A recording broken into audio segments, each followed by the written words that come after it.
আম্মু তোমরা কোথায়? আমি আসছি। তোমরা কোথায়? সাথী, আরে দেখো না কে এসেছে, তাড়াতাড়ি আসো। কে এসেছে? রাজু? আরে ভাই রাজু, কোনো ফোন না করে হঠাৎ চলে আসলি? একটা ফোন তো অন্তত দিতে পারতি। হ্যাঁ রাজু, তোমার ভাই তো ঠিক কথাই বলেছে, অন্তত একটা ফোন তো করতে পারতে, তাই না? থাক ভাবি, বাদ দাও। আব্বু আম্মু কোথায় বলো? আছে তো, আছে। ও বলতেই ভুলে গেছি, আসলে বাবা মা এক জায়গায় বেড়াইতে গেছে। হ্যাঁ, ঠিক বেড়াতে গেছে। আচ্ছা এসব কথা এখন থাক না, তুমি কত দূর থেকে এসেছো বলো তো জার্নি করে? আগে ভিতরে চলো, ফ্রেশ হও, খাওয়া দাওয়া করো, তারপরে সব কথা হবে। আসো আসো আসো আসো।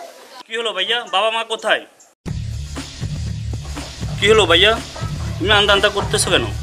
বাবা মা কোথায়? বাবা মা তো কখনো বাইরে যায় না, আজকে হঠাৎ করে বাবা মা কোথায় গেল? সত্যি কথা বলো, বাবা মা কোথায়? আচ্ছা আমরা এত ঘোরাচ্ছি কেন? এখানে ঘোরানো পেছনের কি হলো? সত্য কথাটা বলে দিলেই তো পারো। শোনো, আসলে হয়েছে কি, বাবা মা এখানে থাকেন না। তুই আমাকে ধমক মারছিস? হ্যাঁ, তুই কি ভুলে গেছিস আমি বড় তুই ছোট? আর ধমকে যেহেতু দিয়েছিস, তাহলে আসল কথা শুনে রাখ। আসলে বাবা মা এখানে থাকে না। কেন থাকে না জানিস?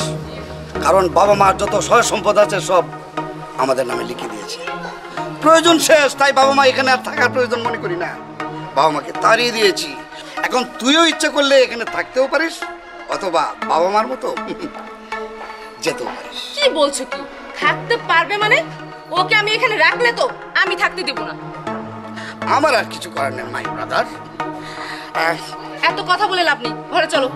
চলো। যাও, যেদিকে চোখ যায় সেদিকে যাও। দাঁড়াও ভাই, এত সহজে কথা শেষ হওয়ার নয়। বিদেশ থেকে যে এতদিন টাকা পয়সা পাঠাইছি, এই টাকা পয়সা কোথায়? আমার টাকা পাই না পাই, আমার বাবা মাকে আমি চাই। আমি যাচ্ছি আমার বাবা মাকে খুঁজতে। আমি যদি বাবা মাকে না পাই, তোমাদের দুইজনকে আমি ছাড়বো না। আরে যা যা, কথা আছে, পুরান বাগালো ভাত নাই, নতুন বাগালো। দেখা যাবে আমাকে কি করতে পারো। আরে যা পাই তাই লাভ।